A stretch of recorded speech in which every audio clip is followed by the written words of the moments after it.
Hey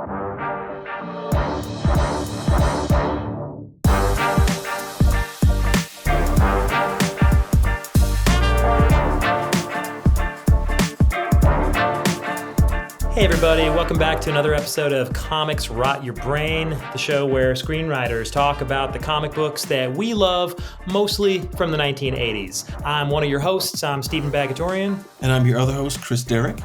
And Chris, today we are talking about one of the coolest books ever published by DC Comics called Hawkworld. And this is one hell of a comic. Man, do I love this story. Just to set the table for everyone, the year is 1989. We are still living in a world that has been forever changed in American comics by the sheer blast radius and impact of Dark Knight Returns and Watchmen and Batman Year One and Born Again and all these books that just completely rewrote the rule book for American comics. And all these publishers are wanting to recapture that success and that mojo by essentially provoking and instigating creators and hiring creators to follow that trend of the grim and the gritty, as they say. And this is essentially the grim and gritty Batman Year One version of the Hawkman story. It's Hawkman getting his own dark night of the soul, so to speak. And I am so excited to talk about this story. Chris, what do you think? What do you think about Hawkworld? What's it all about? What is Hawkworld? So, as opposed to our lead character being Bruce Wayne, our lead character is a guy named Katar Hol. And he starts off as an aristocrat who happens to be a policeman in a group of people that are called like the Wingmen. And through the story's harsh crucible, he then becomes a champion of justice for the underclass. And then he eventually becomes the hero that we know as Hawkman. Hawkworld was published as a 3-issue prestige format limited series in this kind of fledgling format that had been pioneered in large part by The Dark Knight Returns, so much so that this format was even referred to as the Dark Knight format, which was the square-bound 48-page glossy paper comic that would come out often as a limited series, most often miniseries. And it was released in 3 extraordinary issues. It was 3 chapters. The first chapter was a whole lot of world building, and the whole story takes place on Hawkman's home planet of Thanagar. And the thing is, though, as you mentioned, Chris, we're not dealing with Hawkman, at least not here in the beginning. We're dealing with Katar Hol, the guy who will become Hawkman. But when we meet him, he's a privileged police officer, one of the so-called wingmen, who are literally these winged police officers who have like metal fancy wings, and they fly around in the skies of Thanagar. And we realize that Thanagar is an alien planet split into an upper class and a lower class, and the aristocracy of which Katar and his family are esteemed members. They are the ones living in the clouds, quite literally, living in the skies of Thanagar. And the wingmen, they swoop down to what is called the downside, where they police millions and millions of alien races, which Katar is very naive about, but what he does not realize and what he is coming to realize over the course of the story is that these alien races have been subjugated and enslaved by the Thanagarians' upper class. And so the first book in our series, the first chapter, is all about Katar Hol, a naive policeman who believes that he's on the side of right and justice, slowly starting to suspect that maybe, just maybe, there's a lot more to his planet and his people than he realized, and maybe he might be one of the bad guys. And then in chapter 2, which is called Freefall, then Katar Hol, he gets dragged deeper and deeper into the conspiracy because the aliens are planning a rebellion. And then he gets convicted of treason and sentenced to this remote island, probably for like a decade or something like that. And that's where he learns a lot more about himself, but also about the true history of his planet. And it is not pretty. That is so true. And then by book 3, Katar returns. He returns to the part of Thanagar he had formerly policed. He's now come back. He's gotten free of the island and his prison there, and he has this new knowledge, this new awareness of the system that he actually had been raised in and what he had been a part of. And now, with the character who is Hawkgirl in this world, in this early time of Thanagar, Shayara, she helps him uncover some incredible and shocking secrets about his own family and things that he does not know about his own father. And we don't want to give away any spoilers here at the intro, but there are some revelations that are pretty devastating for Katar in the final chapter here, and it sets the table ultimately for the path that he is now embarking upon, where he will become the Hawkman one day that we all know and love on Earth, a member of the Justice League. This is one hell of an origin story that completely revamped and rebooted the character of Hawkman in such an insane way, and it was all conceptualized and executed mostly by Tim Truman, the genius writer artist, with the extraordinary inks of Al Catena helping him. And it is a gorgeous piece of work, and I love that we got to talk about this today. Yeah. I think this book is amazing, and you hear about it in a second. This book, it also, is the lead up to the series called Hawkworld, the ongoing series that comes out in 1990. And now let's get on with the show. I remember when this book came out, and this is one of those books that I remember it was a big deal when it came out, but I don't think people talk about it maybe past 95, maybe 98, certainly not past 2000. And it's kind of crazy because it's a unique book, and I understand why people don't talk about it, but we'll get to that in a minute. Steve, you got anything to say about this before we jump into the talk about the issue? Yes. Yeah, I certainly do. I'm really, really happy that we're talking about Hawkworld today, Chris, because I feel like Timothy Truman, to me, is one of the greatest largely unheralded creators in American comics in terms of like just how much I feel like this guy should be talked about. His body of work is extraordinary, and he's had like just the craziest range of books he's worked on, but he's got such an idiosyncratic and unique personal vision that he brings to everything he does. Tim Truman has done books like Scout, which was his own book that he created, which is a futuristic kind of a Western that was just an incredible book.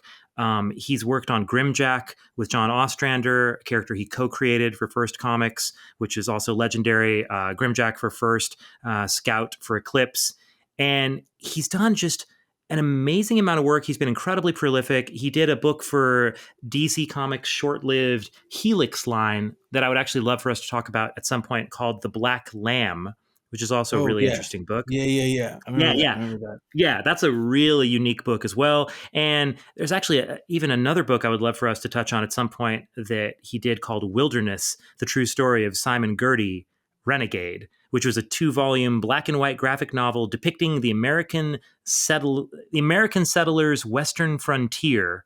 And Tim Truman is a one-of-a-kind iconoclast and a living legend in comics art. And I could not be more thrilled to be talking about his work, because he's utterly like no one else who's ever drawn comics in America. The kind of work he does, the themes and the subject matter that he is completely, just ensconced in as a human being.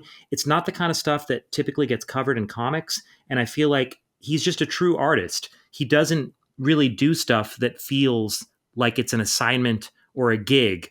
And anytime he does, like here with Hawkworld, he takes the assignment and he morphs it and really twists it and pushes it through a Tim Truman lens, where it suddenly feels like no Hawkman story that you've ever read in your life. And so, yeah, man, I think this guy is just a giant of American comics, and I'm really happy we get to talk about him today. Well, here's what's interesting about you said about an assignment and his work, because I think this was the first thing of Timothy Truman's that I was exposed to. But then someone had mentioned to me that he did GRIMJACK, and I had to go, and GRIMJACK wasn't being published at the time. first I think had been out of business or was whatever the book was in post. So I had to go back and find those books in the back issue bins and things like that, which is to me is kind of a lost art to go and look for back issue bins. But Yes. you can eBay it, and it's not the same as whatever. There's something very fascinating about just doing that. So for people who don't know, I would just kind of like summarize this in like a single sentence. This is a just an assignment, and I wonder if this was an assignment. I don't know the etymology of this book, but it's basically Hawkman year one is what Yes. this is, and it's in terms of the same way that Batman year one is, and where the Miller thing, and whatever. It's in the wake of that where they were doing these kind of like DC was doing these kind of like deep dive like origin stories into their heroes, and the fact that it was the Baxter paper book. I think they called it prestige format at the time.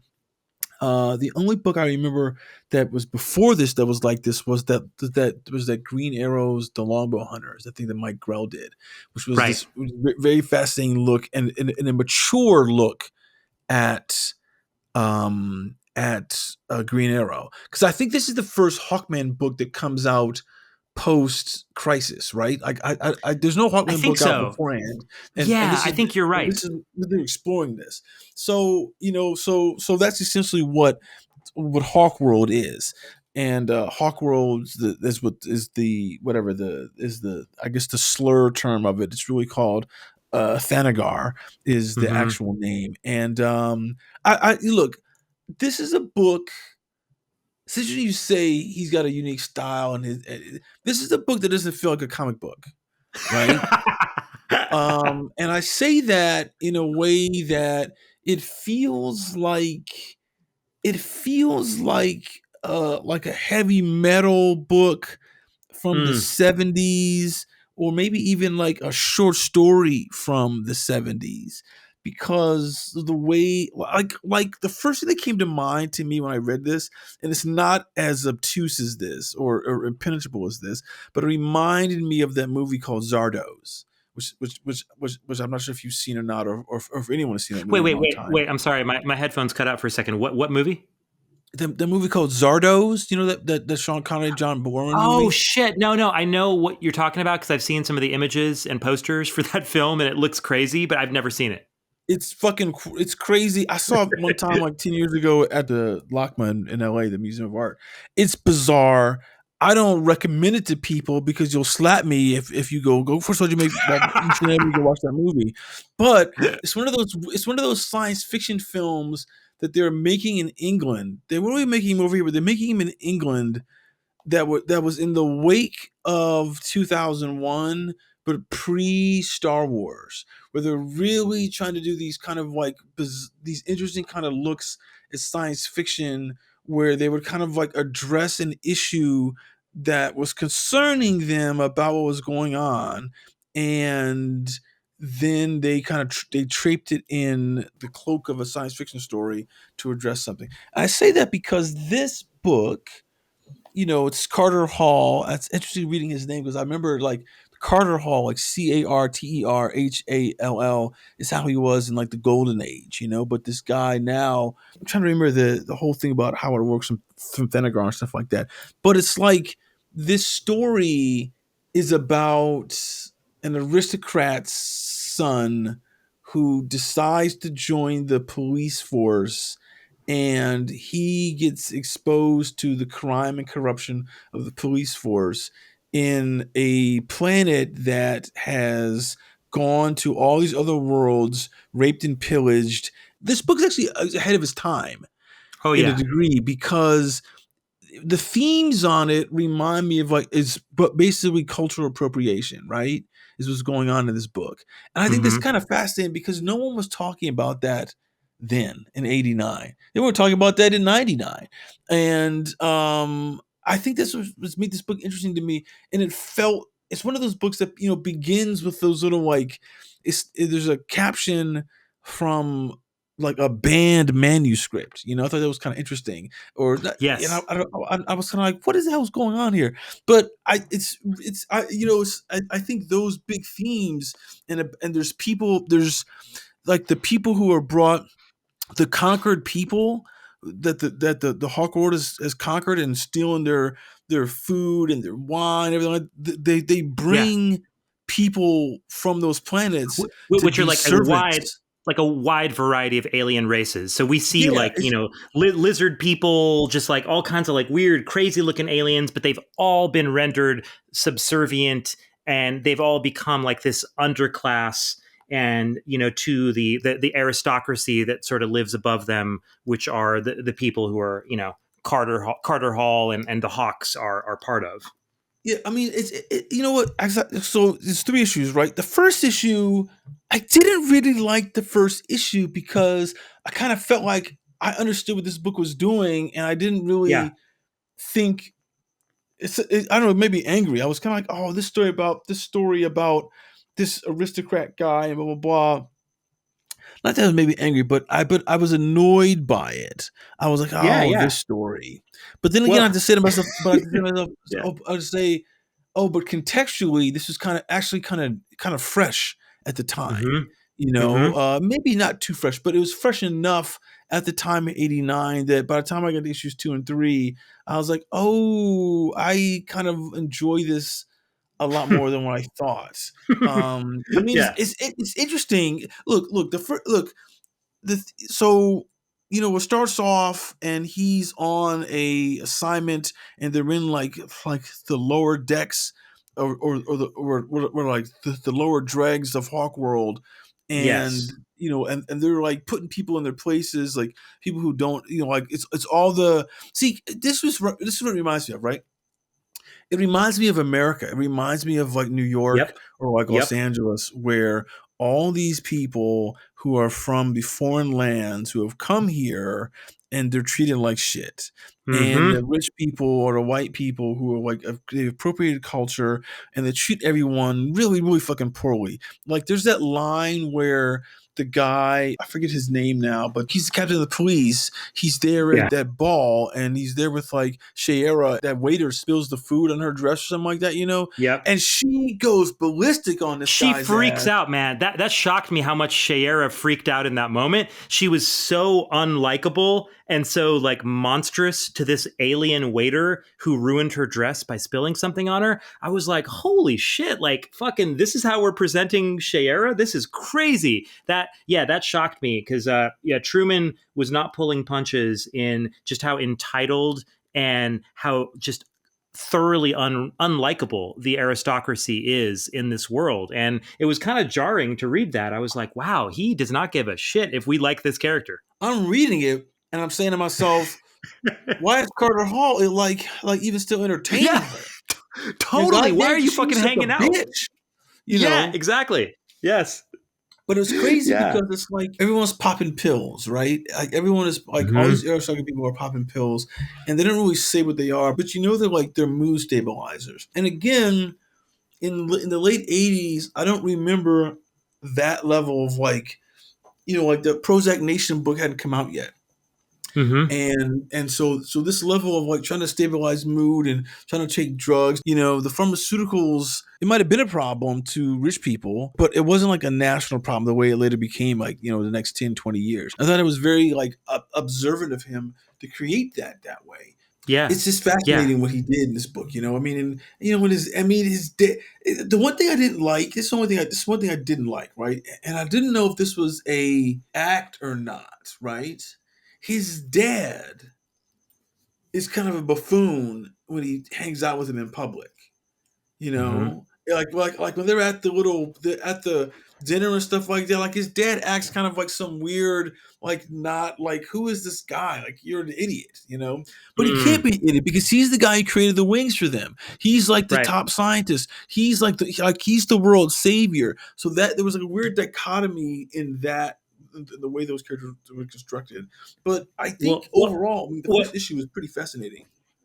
I agree. I think it is fascinating, and it's really interesting that you didn't like the first issue as much as the next couple. I would say, in regard to the way that the dad was behaving, there could be an argument made that the dad was putting on perhaps a little bit of a performance because we do find out later that the dad was secretly doing all these things kind of behind the backs of the rest of the aristocracy. And the dad was actually trying to help the people in the downside world because he was feeling guilty about how all of his innovations, all of his genius kind of inventions had actually led to this incredibly corrupt regime. So that might be part of what was going on with the way the dad was behaving there. To me, like when I say I didn't like it, it's not that I'm saying don't read it, because you should read this. You should read this series. It's criminal Yes. that no one talks about this series anymore, particularly now with like the income inequality and the whole rise of like immigrant culture, and how those people and how immigrants are not considered part of this,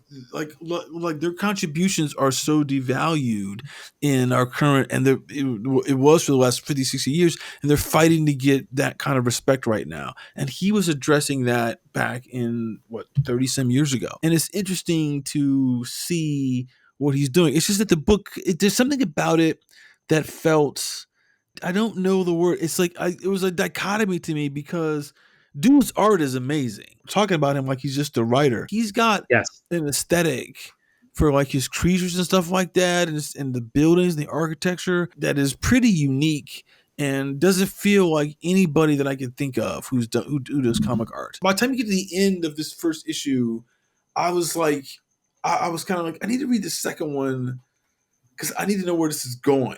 Because I couldn't remember where it was going. Could not remember where it was going. You know, I mean, the girl gets killed, like Sierra gets blown up. Is that in issue 1 that happens? That the bomb blows up the Oh, yeah. I think it was that. I think it was issue 2 where the bomb blows up. Shayera. I think that because that surprised the fuck out of me when Shayera died. No, you're right. Yeah. Because they go hunting and all this kind of craziness. And, look, there's that moment where they're out when they're out hunting, and she raises the rifle to him, and it feels like she just shoots him in the back. Weird moment. Yeah, that's such a weird moment. I'm glad you called that out, Chris, because I wanted to talk about that moment. Yeah, it's like Katar Hol, you know, the man who will be Hawkman, goes out hunting with Shayera, who's like the woman who's the super rich aristocrat, the daughter of the prominent person, and she's the one who freaked out over the waiter spilling something on her dress the last time we saw her, and now they go out hunting. And they see like these kind of like these cool looking creatures not hurting anybody, just like eating some grass. And Carter says, "Oh, look, animals." and I'm sorry. Shayera says, "Oh, look, animals." And Carter says, "Quiet. They're foraging. I've never seen anything quite like." And then suddenly, pow, pow, pow, pow, pow. And Shayera just shoots the fuck out of them. And Carter's like, what are you doing? And she's like, "Look, I got them all. There has to be at least 4. And then Carter says, "No, one's wounded. He dived off to the left. I have to go down and finish him off." And she's like, let it go. Let's find some more. And then she's like, "Carter or Katar, where are you going?" And then in that moment, she stares after him, like you said, and she fucking points her rifle at him. I know. And it's it's a whole page. It's a whole page of like, look at that. It's like from the moment she points the rifle at him, it's like 1, 2, 3, 4 panels before she decides not to shoot him. And then a 5th panel where they walk away from each other. That's a really weird moment. And it's all silent. I think there's somewhere else, maybe in issue 2, where it's like multiple pages of silence. Oh, it's like actually right after that. It's if you look at the next 1, 2, 3, 4 pages, the final 5 pages of issue 1 are silent, which is honestly like, that's a pretty audacious, fucking amazing move for a first issue to end it with 5 silent pages. And they're good fucking pages. They're amazing. And it works because his art is so good. His art is so expressive. Like his art, I mean, the thing he does really well is that he does close-ups really well. He does like either like the damn surgery only of just their eyes to their face to whatever it is. He does these things where his drawings really convey an emotional state of the character. Yes, because there's something in issue 2, like when the dad is dead and he's like crying and he's reading that stuff. No, the thing I'm thinking about where it's like it's quiet too is like the whole time when he's put on trial in issue 2. You know? Oh yeah. Like, that's right. Well, like yes. Which I think is fascinating because it doesn't matter because he's like, I don't need to tell you what is said there. Mm-hmm. I think that you, the reader, can guess what has been said, that he's going to get railroaded. Yeah, and sent yeah, up the river. And I was like, and I was reading it. I was kind of like, did they scan these pages wrong, or is there no caption at all? I mean, what's going on here? It's something he does throughout this book where he'll do, like 2 or 3 panels, maybe a full page of yeah. nothing, no caption, no dialogue, Yep. nothing, and he's Yeah. so confident in Yes. his page layouts and his Yep. drawing ability. The thing I love about this book the most is because of his ability as a art as a cartoonist is I never get lost in how he's telling the story visually on the page. And Nope. that's like a real trick. It's not even a trick. It's like that's the craft of being a cartoonist, right? If you do be a comic artist, Yes. it's just like doing a movie. Can you tell me the story without any of the dialogue? And my eye just perfectly follows what's happening on the page. And he's so good at this. He has these helicopters that it feels sort of like a scene out of like Apocalypse Now, with those, Hmm. those gunships coming in, because there are helicopters. He draws them in the right kind of. There's an alien touch to it all that feels like, oh, this is not of Earth, but it still feels like familiar enough for me to feel like it's. I don't know, something great about how he creates stuff and pushes it to where it needs to be so it feels foreign enough, but it's not like taking you out with like its abstractness, and No, that's you're something, right. that I kind of love about his work throughout the book. I mean, I think it's interesting that the guy Katar, he's in love with the past, and this whole theory Yes. about part when he goes hunting and he has that gun and he's like, yeah, dude, that gun is from a few thousand years ago. I was like, dude, what are you doing with a gun like that? That is just fucking wild. It's fucking wild. I tell you, man. This book. Yeah. I don't know what you think about first 2 issues before we get to the third issue, but Yeah, yeah, yeah. I mean, I think this book's really fascinating. I honestly I've wanted us to talk about so much Tim Truman stuff on this podcast, and this was kind of a random one to start with because I think we could have started with Scout or Grimjack or some of the books that are maybe like the more signature characters that he created or co-created, but this ended up being a lot more interesting than I even expected it to be. Because I think I owned these comics back in the day, and I kind of remember the first issue, but I don't know if I ever finished this series earlier because a lot of this felt very new to me. And like, I agree with everything you were saying about Timothy Truman and just like how just jaw dropping his artwork is and how it's got such a unique just flavor to it, to the alienness of everything. But he also draws things that feel dirty and lived in a oh, way for that a sure. lot of comic artists just don't know how to do, right? So it feels like dirty technology. It feels like dirty aliens. It feels like a lived in world. And that's such a unique thing for an artist to be able to do. And it does remind me a bit actually of Joe Kubert, and Joe Yeah. Kubert is somebody that is particularly, I think, important in talking about Tim Truman because Truman went to the Kubert School. He went to the Joe Kubert School for 2 years, Oh, and really? I think yeah, and so that's where he graduated. He attended the Kubert School from '79 to '81, and I think talking about the fundamentals of cartooning and what you were saying earlier, Chris, just about how solid the clarity of the storytelling is. I think that's a testament to the schooling he had and just the fact that he's a very serious storyteller.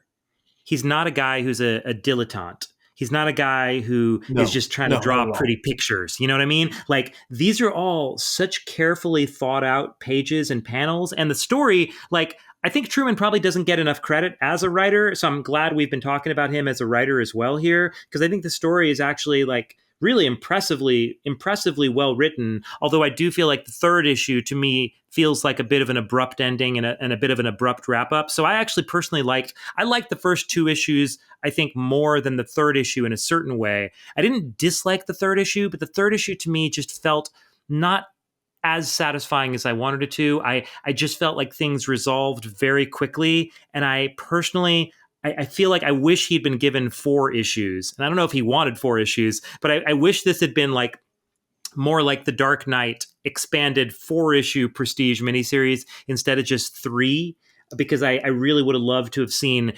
Katar's return to battle and like try to fight for justice. I wish it had more time because I felt like we had a lot of time for his fall, his imprisonment, his exile, and not quite as much time for him to come back and sort of make things right, so to speak.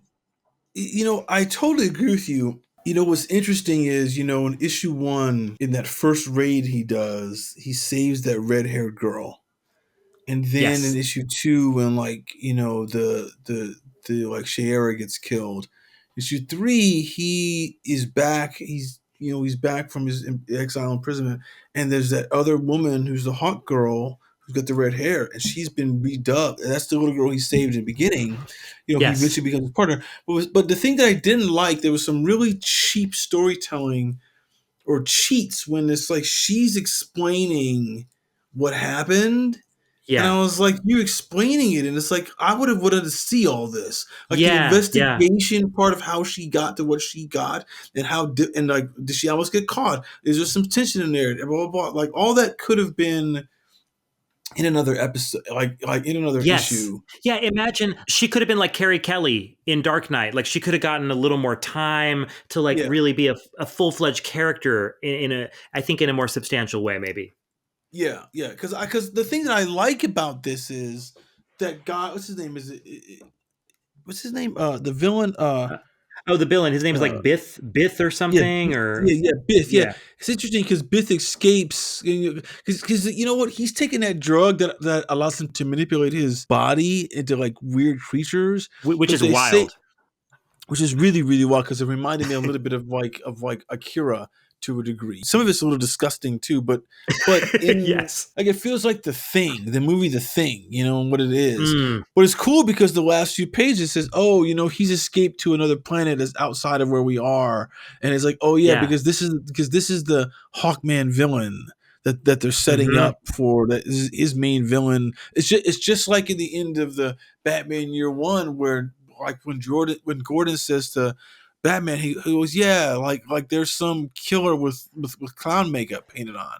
It's like a Right. throwaway line, and I'm letting you know, oh, Yes. here's the Joker, and it's an interesting kind of nod to that kind of like, hey, so now we're dovetailing back into the actual like DC universe that we know and love.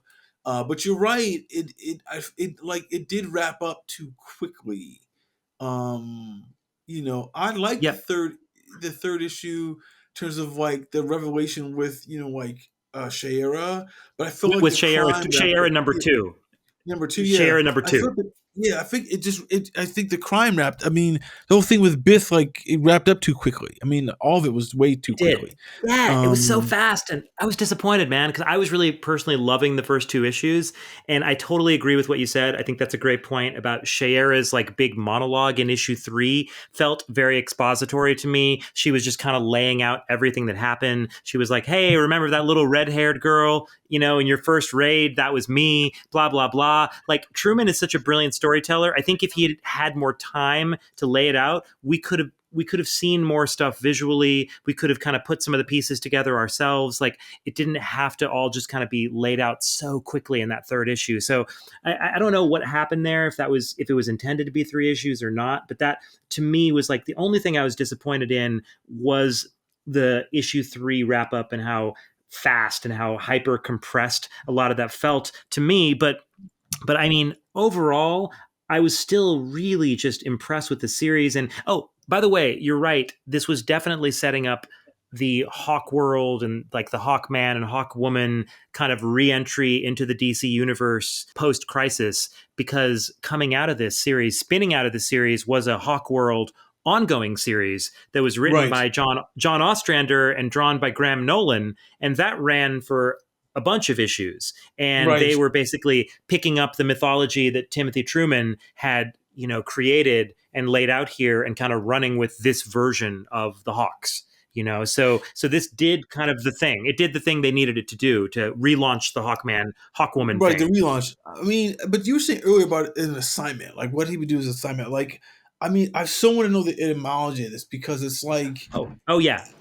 it's actually kind of cool if you were like, hey, I need you to redo Hawkman's whole like backstory, and this is what you Yes. come up with, because it's Yeah. it's Right. it's a It is. It's pretty amazing. it's it's a pretty stark change of what you think that he is. Because I kind of think, look, I mean, look, they come to Earth before as like they're like renegade, they're cops who come after that guy Biff. They're coming after him, but the world they come from in this Hawk world is such darker. Oh, yeah. Oh, dude, it's so dark, man. It's crazy dark. Hey, everybody. Thank you so much for listening to Comics Rot Your Brain. We hope you're enjoying the CRYB experience, and we'll get you back to the normal show momentarily here.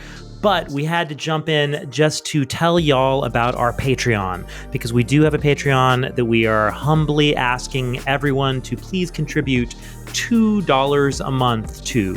And in exchange for that $2, you will help to guarantee that this show continues to go forward and exist for a long time into the future. Believe it or not, that $2 will make a huge difference. And in return, we are offering y'all 2 free episodes, 2 bonus episodes, I should say, 2 bonus episodes of our show every single month. And in these bonus episodes, they will be one-shots where Chris and I talk about books that we will not otherwise be covering on the show. In solo fashion, Chris and I will respectively have different takes on different books, and it's going to be a lot of fun. But that's not the only thing we're offering. Chris, what else are we offering all of these patronies out there? You will get an opportunity to submit books for us to consider to on the show. We will choose, 1 or 2 books per season from the requests from the listeners who subscribe to the show. So that's why it's great to subscribe to the show. And then also we will allow you to submit questions for our Q&A episode, which will strictly be questions from the audience. And we will launch that sometime either after season 1 or sometime during season 2, and we'll keep that going throughout the seasons, and you will be able to provide questions if you are a subscriber only. And so, Steve, tell me about a book that you might want to cover during your one shot. Okay, so there are so many books that I've been thinking about covering here for my portion of the one-shots. The book I'm going to mention right now is a comic called STIG'S Inferno. That was the very first comic work of Ty Templeton, who would go on to be a very significant comic artist throughout much of the 80s, 90s, and 2000s and beyond. And it was a book that Ty Templeton did, I believe, when he was around college age with his close friend at the time, Klaus Schönefeld, and I hope I'm pronouncing his name correctly. But it was a book they collaborated on together, and I believe they were writing and drawing it together. I don't know the exact breakdown, but they were both artists, and I believe they were drawing together as well. And it was published by Vortex. Yeah, Vortex, the Canadian publisher, and it ran for 8 issues back in the 80s. And right around that same time, Vortex also published another book that was called, I believe it was called KELVIN MACE. And it was a book that ran for only 2 issues, and it was also drawn by Klaus Schönefeld as well. And I remember that book being a really hot comic for a minute when I was first getting into comics. Like, it was really it was an in-demand book. And I think KELVIN MACE was another collaboration with Templeton and Schönefeld. Anyways, they're both a really interesting pair of books, and I think they're made especially poignant in the fact that they're both unfinished because Klaus Schönefeld died prematurely shortly after working on these comics, and he was in his early 20s. So it was a very premature, very tragic death of an extremely talented young artist. And him and Templeton put out some really terrific looking books in both of those books. They were both very sophisticated, beautifully done indie comics at the time. And Ty Templeton, of course, went on after that terrible tragedy to have a really extraordinary career. But there was always something really poignant to me about the fact that Schönefeld passed away, and that those first 2 books were left unfinished. And so I think it'd be intriguing and worthwhile to go back and take another look at STIG'S Inferno and KELVIN MACE through the lens of today, and just kind of see how those books feel through modern eyes, because I always thought they were incredibly cool looking books, and I remember really liking them at the time, and I haven't read them for probably 25 years, and I'd love to check them out again. That's interesting. I don't think I've even heard of this artist, this author, or these titles. I want to hear what you say. I can't wait to see the art that gets posted on the website for this book, so people can take a look at it and people can absorb it and get a chance to understand what you're going to be raving about. I want to talk about, I hope to talk about, a book that Gene Colan did for DC called Night Force. Ooh. It was like 82, no, maybe 83. I remember I picked up like the first maybe the first like 8 issues at like WonderCon like 10 years ago, and I never read them, but I came across them the other day, and I was like, oh, I want to read these. I never, you buy comics sometimes at these cons, you never read them for whatever reason, and so this is like a series that because I love Gene Colan. Like, he has that really kind of like that wavy type of like super fluid style, and I kind of like that horror stuff that, he's great with that, with the Tomb of Dracula and everything like that, but this was something he did for DC, and I'm very interested in taking a look at that for the one shot, which you will get a chance to hear STIG'S Inferno, or you'll get a chance to hear Night Force if you support this Patreon, which we would love for you to do. It helps the show. And now we will get back to the show. I mean, he is a person, because it's like, like they're down in their first issue, and the same thing, like when he meets Shara number 2, they have that mandate to kill anyone on sight. Like the people who live below us. I mean, she's calling them meat all the time. It's like, goddamn, the oppression of this world on the non-Thanagarians is really, really. It's like, wow. If you want to tell this story about cultural appropriation and about how foreigners are treated like shit, particularly here in America, but also in most Western countries, can you imagine telling this that didn't have the trappings of Hawkworld? And those are like maybe Chinese or Africans or people from Brazil, or you're from like Nigeria, and the way they're getting shit on, the way they're getting like rounded up and herded and exterminated is just pretty fucking brutal. And it softens that just a little bit by making them like these these aliens, these amphibians, and all this kind of weird ass kind of like walrus type shit. I mean, there's that one shot when he's on that island and he's like shot that thing that looks like a God, sort of like yeah. It's like a porpoise / sea lion. I was like, dude, what is this? Right. That was another moment, where our main character fucking does something horrible and shoots somebody like for no reason, shoots this alien for no reason, kills them later when he's exiled on this island, which we can talk about in issue 2. But you're right, man. And I'm so glad that you're bringing up the just kind of the metaphors and the levels that the story works on, because there's such a deep melancholy in this story, like such a deep sadness, like this aristocrat, this son of an aristocrat who's part of the police force,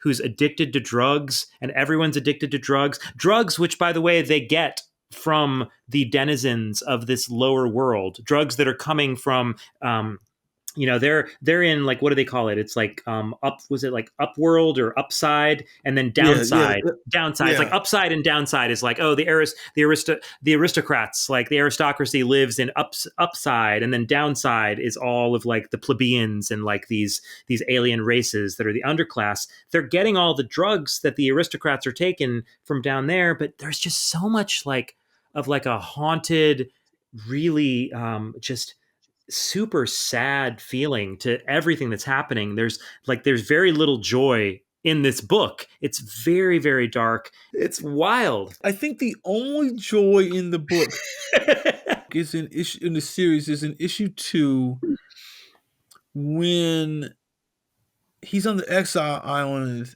and the one guy who's making the wings for him he kills that guy, but that guy's remaining brother. So when that guy dies, that's the only joy in the book, because he kind of gives Carter a freedom, or Katar a freedom. Like, hell, like, not, like, I've taught you how to sing these songs, you won't sing them. There's a great little story in there about, these guys came and sang these songs, they are recorded. I guarantee you that when I read this as a kid, I didn't get any of this. Same here. And I think that's why this book is not a popular book, because the book, if you read it, it's like an indictment on like white America. Oh, dude, 100%. 100%. And Truman, when we talk about Scout or something else later, and we read Wilderness or anything else, Truman is someone who has enormous knowledge and empathy for the indigenous people who lived in America, and Scout is like a testament to that. And Truman is someone who was, I think, beyond progressive for his time as a white creator who not only had like just a general empathy for oppressed people of color and for Native Americans, but someone who did a deep dive into the research and literally dedicated much of his career to writing stories like this. Like he's taking this DC franchise and making it a book that very nakedly and clearly is this giant metaphor, like you're saying, for like the oppression of all of these underclasses and people. And like, you know, where are you going to apply that metaphor in real life? Who are you going to apply it to in real life? Like, you know, I think the answers are obvious. And he did that with Scout. And, you know, it's like these are his topics of fascination, like his passion, I should say, to tell these type of stories. And I think you feel it in the book. Like Truman is not doing this because it's an assignment. And I actually have the answer to your question here, because while you were talking about just like the history of this, I looked up this interview with Tim Truman about Hawkworld. So let me tell you briefly. This is off a blog called Poplitico, and it looks like the blogger is maybe Alex Ness, if that's correct here. I want to give the appropriate credit. But so they ask Timothy Truman here. The interviewer says, "I loved Hawkworld. Did you have the project in mind and pitched it? Or did DC say, hey, we really like your stuff. Would you consider doing ... And then Truman says this: "Thanks, Alex. I'm really proud of the work that Kike Alcatena and I did on the miniseries. Mike Gold, the editor, contacted me, as I recall. I can't remember whether or not it was to work on a Hawkman reboot specifically, or if he just asked me whether or not I'd consider doing a prestige series for DC. I had been doing creator-owned projects at the time, working exclusively with the independent publishers. First, Eclipse, Pacific, a few things for Dark Horse. I was a bit of a snob in that regard. I wanted to support the indies and all the advances they'd made in regards to creators' rights. I also liked the artistic freedom that working with the independents allowed me, so I was originally reluctant to accept the offer from DC." Wow. Yeah, interesting. The things that finally swung me were the facts that, to keep in pace with the things that the indie publishers were offering artists and writers, mainstream publishers like DC and Marvel had adopted more creator-friendly publishing policies. Also, in the mid-'80s, I had befriended classic Hawkman writer Gardner F. Fox. Before Gar died, we'd actually talked about pitching DC a new Hawkman series. Gar wanted to do a very Edgar Rice Burroughs, John Carter of Mars take on the character, something very fantasy or space opera oriented. Unfortunately, I had been too busy at the time to pursue such a project. When I finally found time to consider the project, Gar passed away. In fact, he died the very night that I was composing a letter to him, asking him if he'd still be interested in doing something together. That's tragic. So, it's very tragic, right? It's crazy. So when Mike Gold approached me, Gar's original proposal to me once again popped into my mind. He hadn't given me any details about plot specifics or anything, but it seemed like a cool way to pay tribute to him. So I told Mike that I'd be willing to give it a try. I worked up a pitch, and he and the folks at DC really liked it. I must say that getting the European Hackstore Award for Best Miniseries the year it appeared was one of the proudest moments of my life. Wow. That's kind of awesome. I don't know what that award is, but that's awesome that he got a major award in Europe for the series. Okay, and then the interviewer goes on to say, the interviewer says, "I've heard criticisms of the piece that making Hawkman thereafter a crusader for the poor seemed like a cliche. Is that a point that you worried about afterward?" And Truman says, "Ha! No, not in the least. Actually, I hadn't heard that one. I don't really keep up with fan chatter like that. Seems rather strange, though. Seems rather strange. I thought that's one of the things that superheroes were supposed to do. Part of their original mission statement, you know? Go figure." And then the interviewer goes on to say, To me, having someone overcome addiction and rise above a worldview that was toxic meant that the person was himself morally poor but chose to evolve and change that. And Truman says, thanks. Those are pretty much the key components of the story for the Prestige miniseries. To create this personal arc for Katar, he begins as an idealist, a historian who worships the old legends of the ancient Thanagarian hero Calmaran. He becomes a cop to do good, but starts seeing the ugly truth about the society he's protecting. He learns that things like the Calmaran stories are just handy myths used to justify those ugly truths. He gets depressed, he takes drugs to cope, goes through a downfall that takes him straight to the bottom of life. How he climbs back up through that is how he becomes a hero. It's part of his journey, his personal evolution. At the time, I'd pretty much given up reading fiction, and I had dived face first into hardcore studies of early American history. I was into the deep stuff, rare first-hand accounts and primary source material that were really shattering a lot of the things that I'd been told since I was a kid. So Hawkworld drew on a lot of that. Of course, a few years later, I got to put these investigations to use in a more direct manner with my graphic novel Wilderness, the true story of Simon Gertie.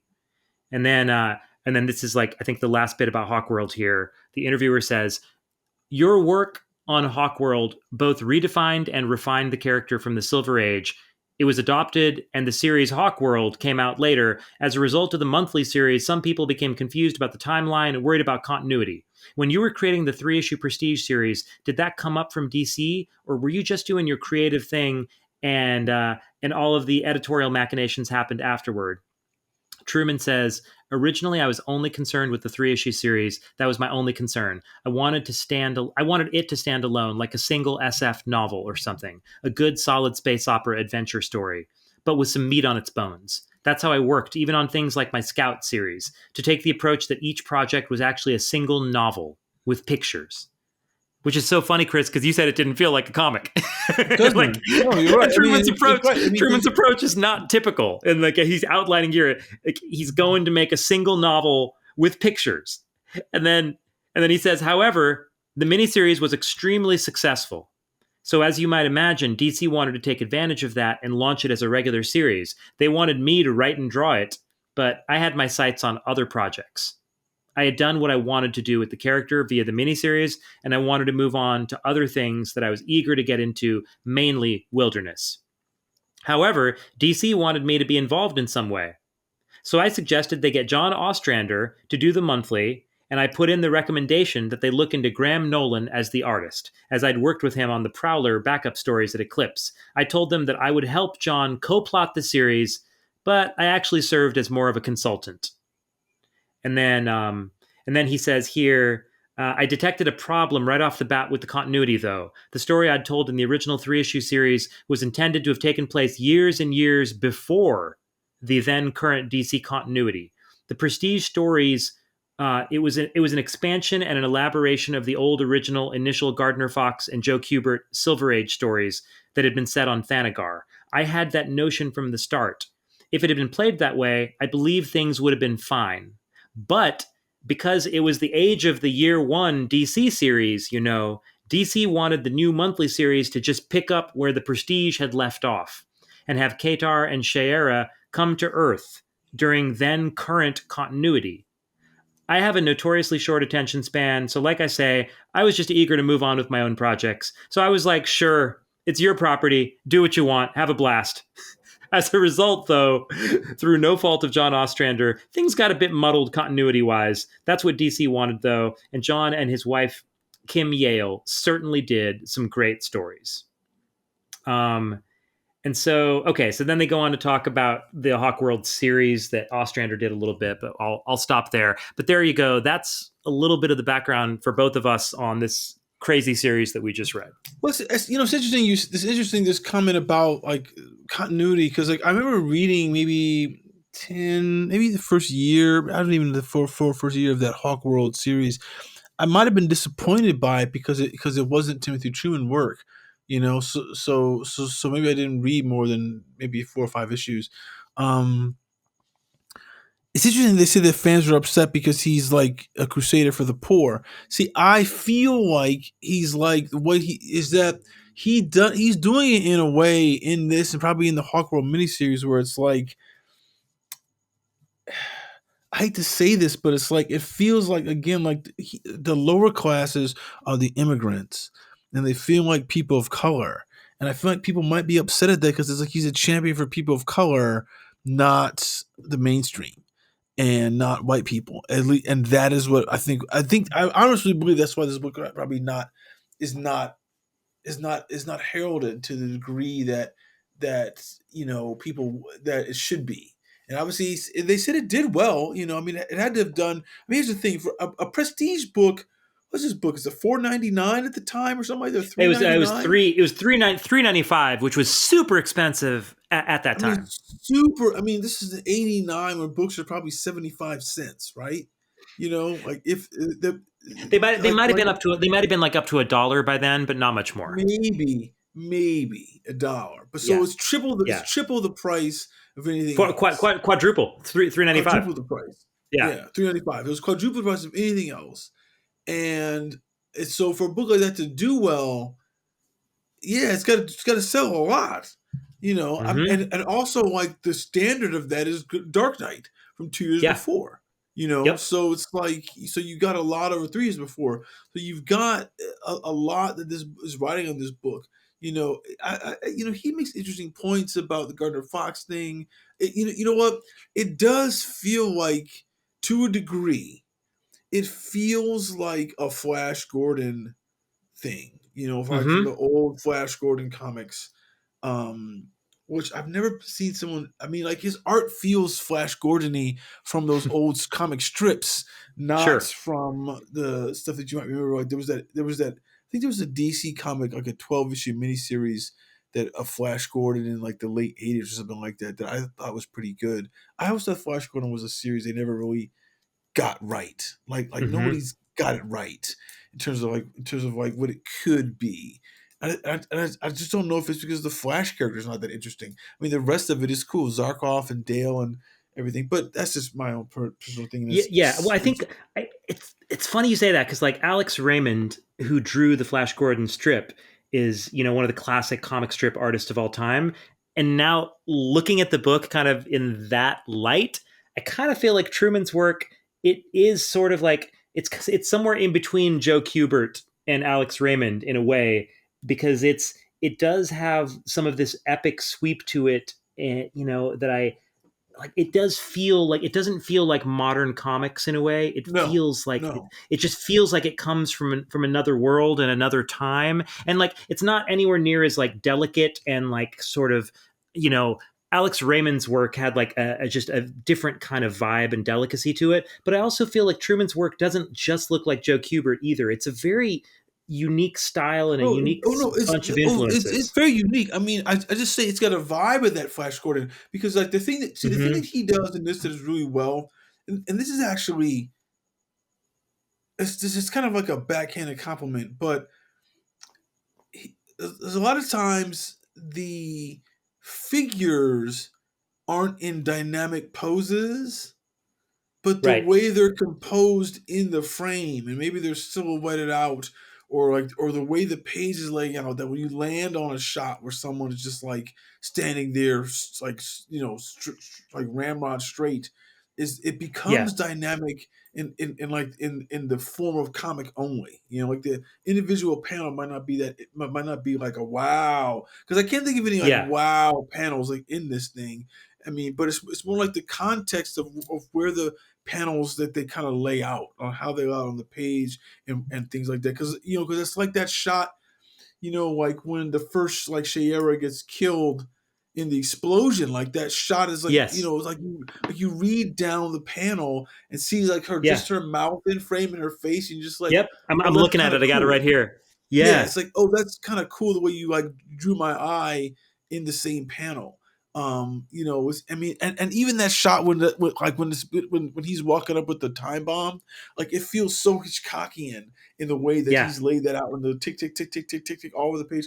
Like there's a skill to it that he does, and that's why I say it's the back end because it's not like Kirby or like a John Byrne or like a Frank Miller, or anybody like Alan Davis, kind of like this really like exciting kind of poses and stuff like that. He doesn't really do exciting poses, but his work works without that, and it's interesting because it's like he's doing a book, this pre-hero book, so he's not a hero yet, so he's not drawing anybody epic in their design and costuming and how they're shaped in the frame, everything, but it still works. It still works really, really well and that's why when I say it doesn't feel like a comic too, it's like it doesn't feel old fashioned either.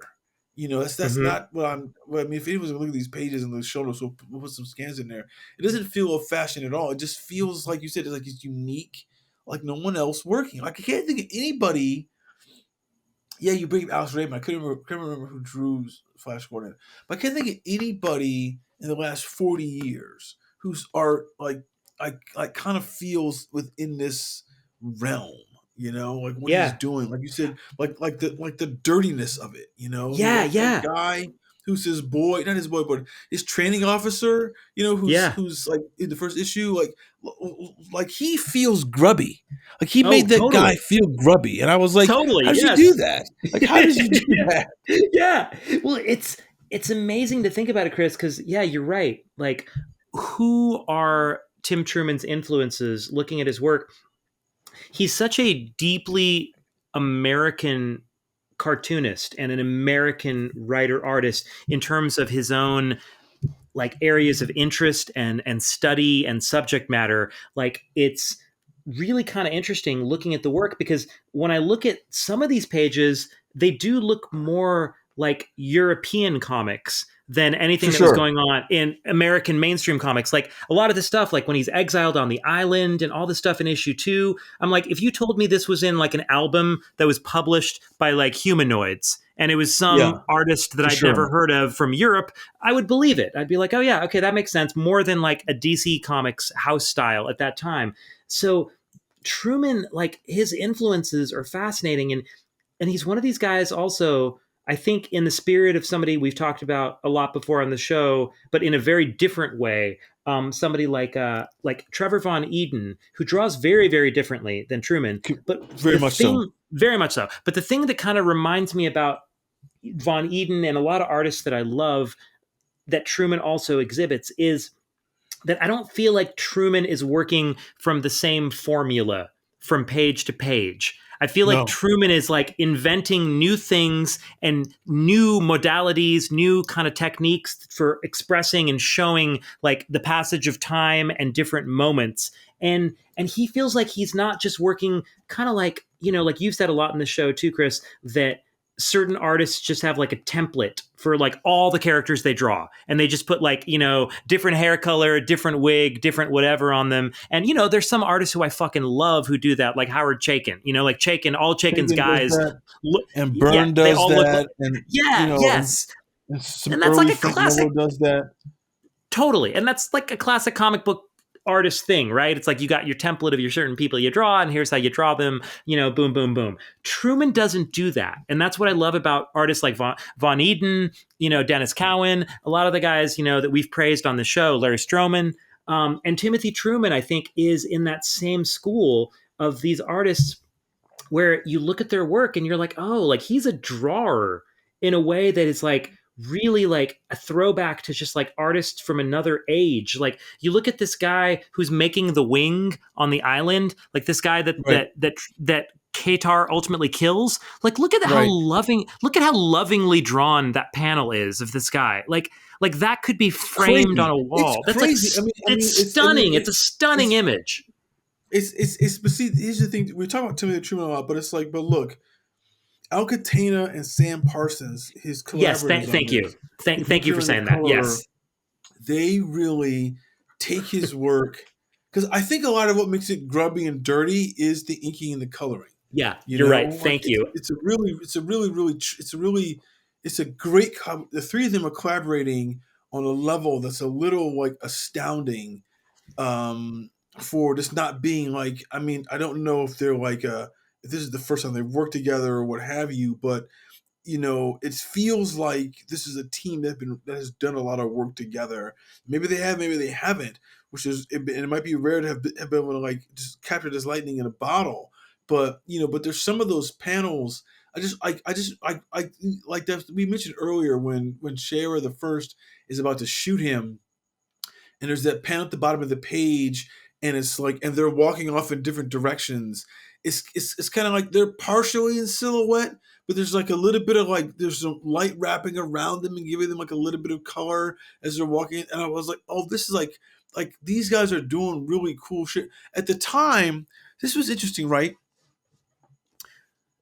This might not seem interesting to people now, but you got to realize this is pre-computer color. This is pre-computer color, and to have this ability to do this kind of like delicate like color transitions and rendering and stuff like that, and use of inks to help, like it's really. I mean, it's like that's the thing with those prestige miniseries is they're drawing. It's being reproduced on that board, that Baxter paper. That is that allows you to do something that they're able to do now, but they couldn't do then. Like it's funny. Just a side note on that is the other day I was talking with a friend of mine, and we were looking at the Golden Age that Paul James Smith. Robinson and Paul Smith thing Yeah. that Richard Ory colored, and my boy who is we were looking at like he was there. He's a car designer for Mazda, right? He's worked at Mazda and Toyota, and he's all this stuff. And he could have sworn that the Golden Age was computer color. He just could have sworn it was computer color. And we got into kind of like not an argument, but we were kind of getting into debate, and we were like, I don't know. I don't really know. And I said to myself, I'm going to solve this battle we have. I'm going to solve this. And the thing I did is I fucking sent Richard Ory a text on Facebook and said, "Hey, dude." Oh my god! I said, "Hey, Richard, quick question. You were cover artist on the Elseworlds, the Golden Age. How'd you do the coloring? Computer or mixed media?" And he comes back and he's like, "Gouache, opaque watercolor, and Winsor Newton specifically. I applied with single action 30-year-old airbrush, or by hand with Sable No. 3 brushes. The final lighting are applied with teeny tiny little brushes by hand. Does that help?" And he goes, "Oh, and Prismacolor pencils, and painted highlights on top of that. No layers really. This is a few years before computers." And it's like, wow, that's a lot of fucking work to do to color it. And I realized that again, like Elseworlds was again one of these. At least that Elseworlds were that Golden Age, which maybe like 2 or 3 years later than this book was. It was one of these prestige books, and the coloring they do on this is painted stuff. It's all painted, and this guy said about his hand painted shit, gouache and watercolors, and when you look at this book, you see this like that scene of the island when he's like looking at those wings and he's holding them up, and then the dude gets pulled back from his jacket and he's got wings on anyway.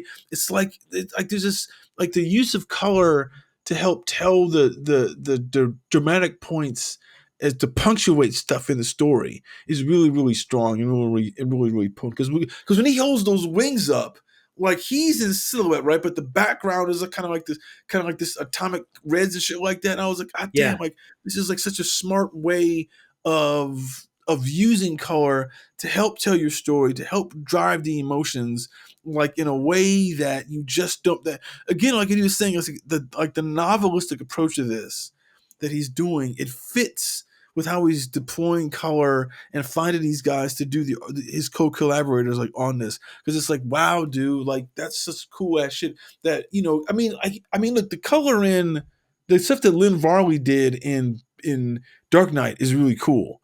It's not as cool as this. It's not as cool as the Golden Age, Wow, that's a bold statement. Yeah, I mean, and for those people who are wondering about the Golden Age, I think we'll do an episode on that soon. We're gonna definitely have to cover that. That's like it's one of my all-time favorite series. It's up there with the Alien Legion as being one of my favorite series. Fuck. You don't have to convince me, man, because it's Paul Smith. It's Paul Smith, and that is my favorite era of Paul Smith is like X-Men and going into Golden Age. And for me personally, I was less of a fan of like the Leave It to Chance and Beyond work for some reason. Like the changes in his style, it's still beautiful work. But for me, like Golden Age and X-Men, that's like my favorite Paul Smith. Yeah, for sure, for sure. Beautiful work. And wasn't he doing fill-in work on Nexus from? Yes, he was. He was filling in for Steve Rude, which is Steve Rude, obviously yeah. just Yeah, insane. and he's like the only guy who could fill in for Steve Rode. Like probably the only Yeah, guy. I mean, other people probably did. totally. Other people did, but he's the only guy whose style is very. It's dramatically similar. It's not copying, but it feels within the same kind of universe. But the back to Hawkworld, the one thing that's interesting is how he does the coloring when he does like those creatures in the underworld, and Mm-hmm. everything. Like it's so super saturated. Like this whole book is to a degree, that it's except for the part when he kills his dad, that part is not. And I wonder if that's just like because he's trying to like that little chase through the sewers is more high contrast. I wonder if that's just because he's trying to like tell the story differently and make it feel more black and white as it gets to that really, really harsh moment within the story. Mm. I Yeah. don't know. I'd be curious to just be able to talk to these people and go, so what were you trying to do here? What, is this how I'm interpreting what you did? No, well, I think with these books, man, like there's clearly so much thought going into a lot of the books that we've been covering. I think to all the books that we've covered on the show, there's so much intentionality. And, this was at a moment where comics were being taken seriously in kind of an unprecedented way in the wake of Dark Knight and in the wake of Right. Watchmen and Mouse and all this stuff, like late 80s. So this is a moment where like comic creators were able to be ambitious and take these huge swings. And I think that someone like Tim Truman took maximum advantage of that here and took this quote unquote Dark Knight format and told an incredibly just unrelentingly intense story that deals with socioeconomic factors, political factors, and of course cloaks it all in science fiction. But this is a brutal story. I mean, I can't get over the moment on the island in issue 2 where, Katar Hol has been basically like set up and like put into a situation where he accidentally kills his own father, and that's like a whole bunch of plot stuff we don't have to get into, but he's exiled to this island for 10 years, for 10 fucking years on this island, and he's got his wings are taken away from him, the wings he had as part of the Thanagar police force, and on the island he comes across some like alien creature dude who I referenced and we talked about earlier, who is drawn so lovingly that it's just heartbreaking for like on almost like a full page illustration. And this alien creature dude is building some wings. Yeah. And Katar, our hero, creeps up behind this lovingly rendered old alien creature, and Katar grabs a fucking rock and he fucking bludgeons and beats this dude to death from behind. Like sneaks up and fucking kills this guy from behind. And this is our hero. This is like, it's such an unapologetically brutal depiction of one of the major heroes of the DC universe. It's like, hey, that Hawkman character you love? Okay, well, he murdered his father. And then after murdering his father, he was exiled to an island where he brutally like snuck up behind and murdered this old alien for no reason. Okay, are you with me? This is our hero. This is Hawkman. Oh, and he was a drug addict. He was a major drug addict. Like, this is like the wildest origin for Hawkman, and I love it. Here's the thing: he has a reason. He wants the guy's wings because he's this is so true. You're right. How important it is to have the wings. But the thing the undercut is that guy was making those wings for him. Yeah, right. That's right. Because the guy's brother shows up. Yeah, because his brother didn't go. Oh no, we already have wings in our back. Like it's part of our physiology. We have wings. Like these are for you, and it's just like, I mean, it sends him into the spiral of despair where he's just like, yeah, fuck, man. And it's like, but again, like again, this goes back to.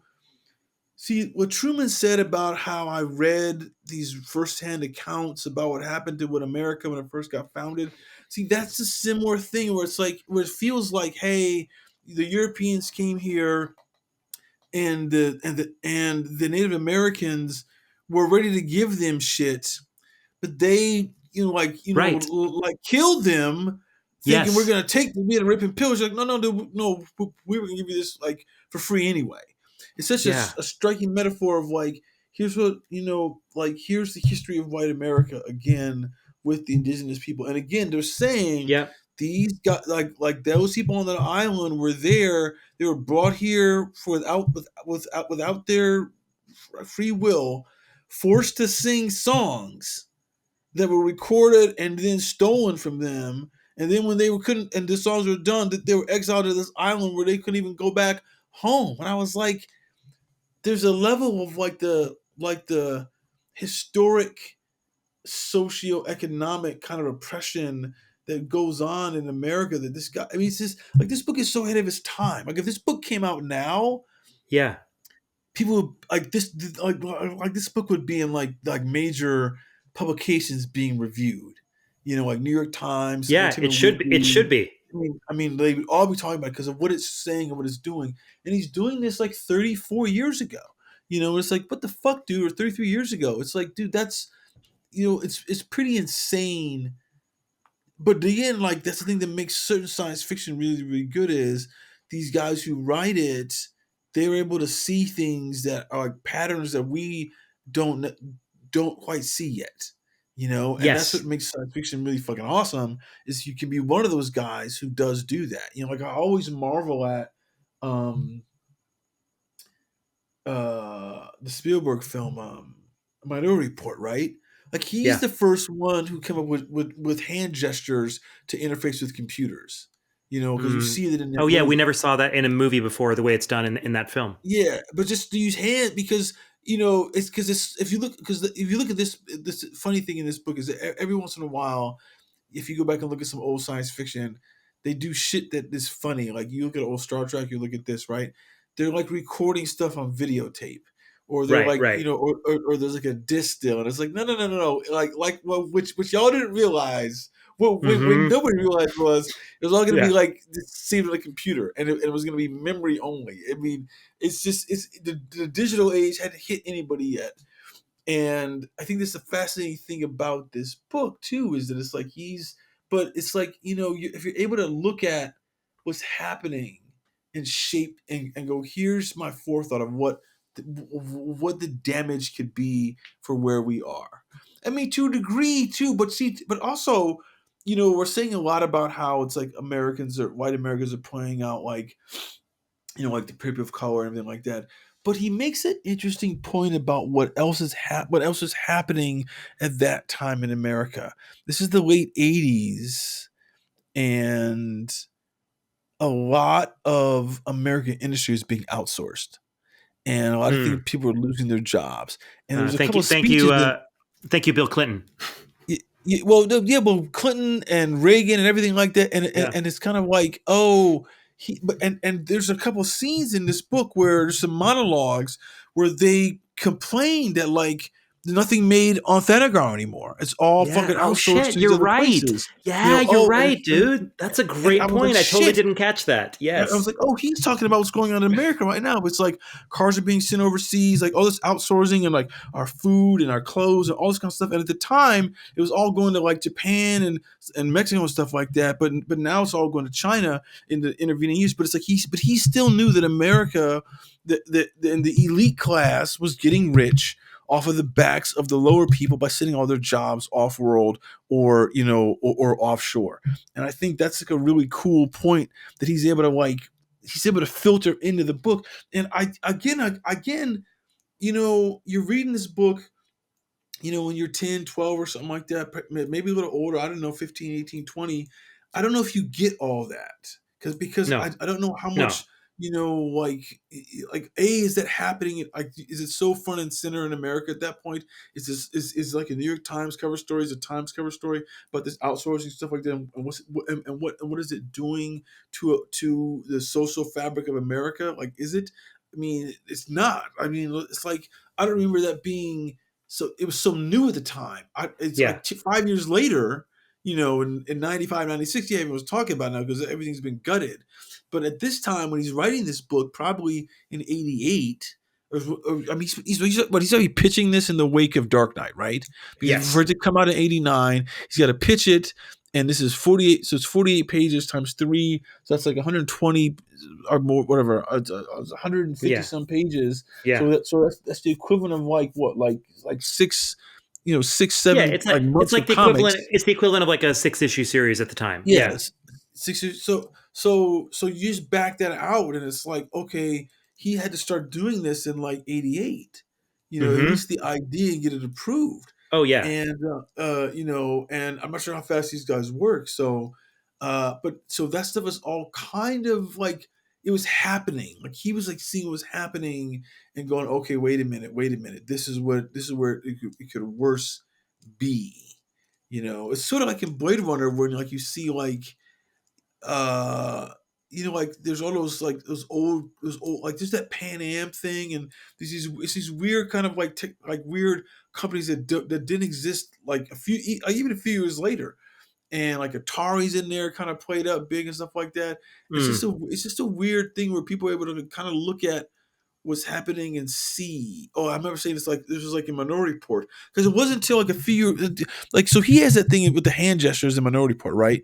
Yeah. The Tom Cruise with the glove on. It wasn't until probably like 5, 6, 7 years later that they had that first trackpad on a computer, like because it didn't exist, so Mm. they put it in Minority Report that you could do that you could go, oh, we can control the mouse interface with our hands, and then not just the mouth. We don't need a mouse or a stylus. Because remember at the time, people were like, styluses were getting big. Like, what's this thing called?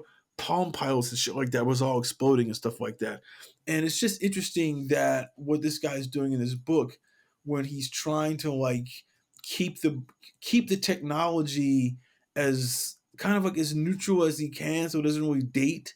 Because nothing in it is really dated. They're just using guns, they're using Yeah. explosives, they're using the wings that are for anti-gravity. They're not even like feathered wings. They're just like, just pieces of metal. Yeah, You yeah, know, that was a really unique choice that was made here too. That obviously was a huge point of departure visually and aesthetically from the previous Hawkman iterations. Is these hawks? They have metal wings that are based on the technology of Thanagar that Katar's father invented, but they're not the feathered wings that we've come to know in the DC canon prior to this. So this was kind of like, you know, Tim Truman sort of reinventing Hawkman visually, kind of like John Byrne had done with Superman, and of course Frank Miller had done with Batman. George Perez did with Wonder Woman at that time, and right? Truman kind of did the same thing with Hawkman. But I think it's really just it's so intriguing to hear what you're saying, Chris, about how much Truman was commenting on the times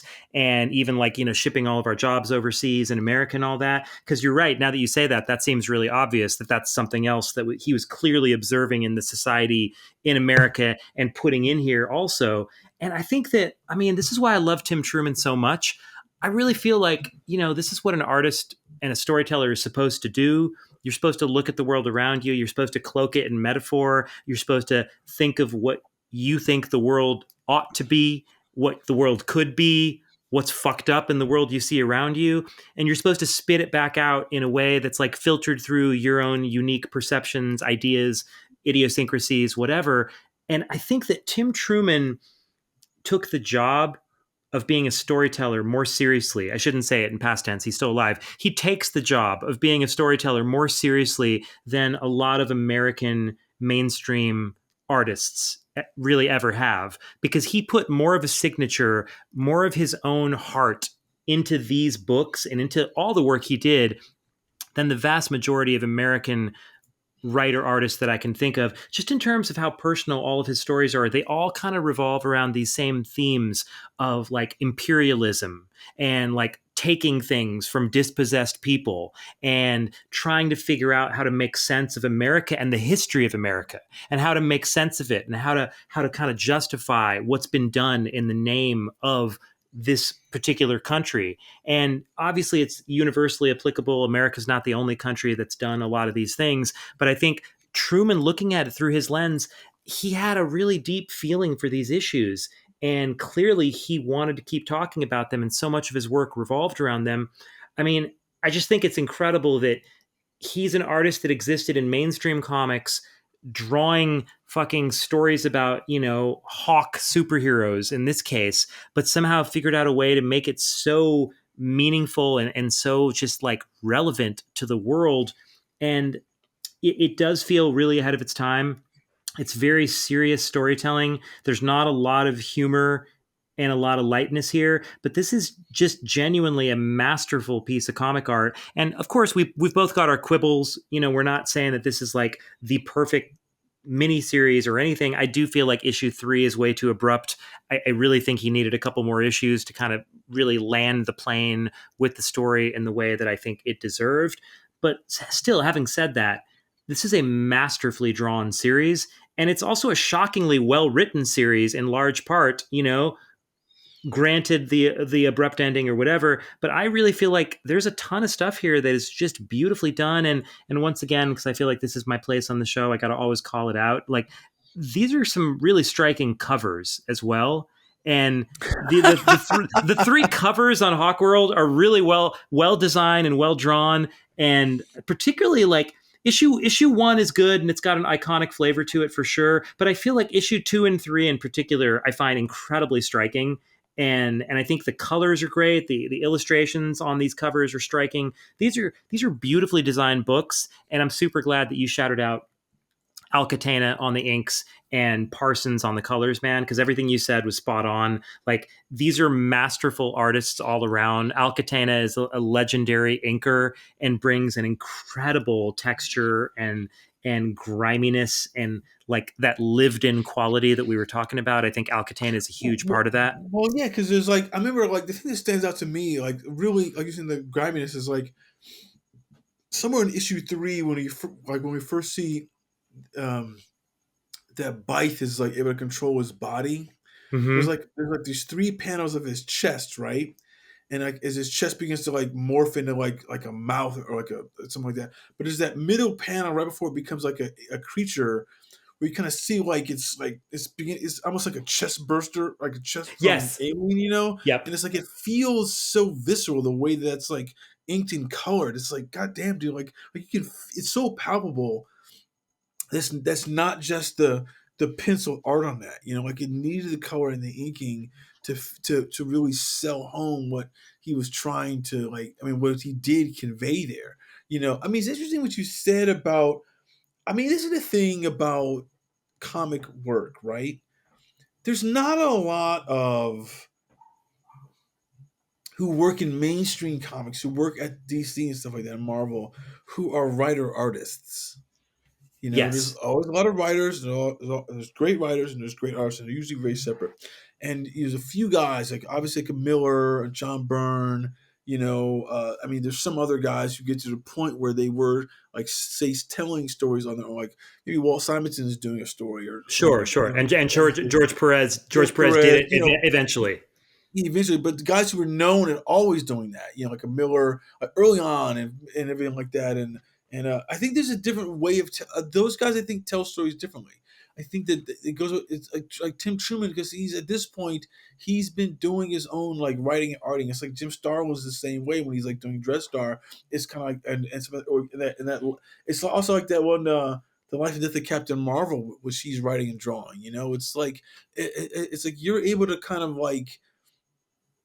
I talk about this a lot when I tell people about screenwriting. It's like the battle you have is the battle between your brain and the words on the page. Like trying to, but like that gap, like you get really good when you can reduce the gap between what you're thinking about and what you get on the page. Yeah. I think that these artists, these writer artists, comic guys, as writers, they're able to shorten that gap more because they're doing the art.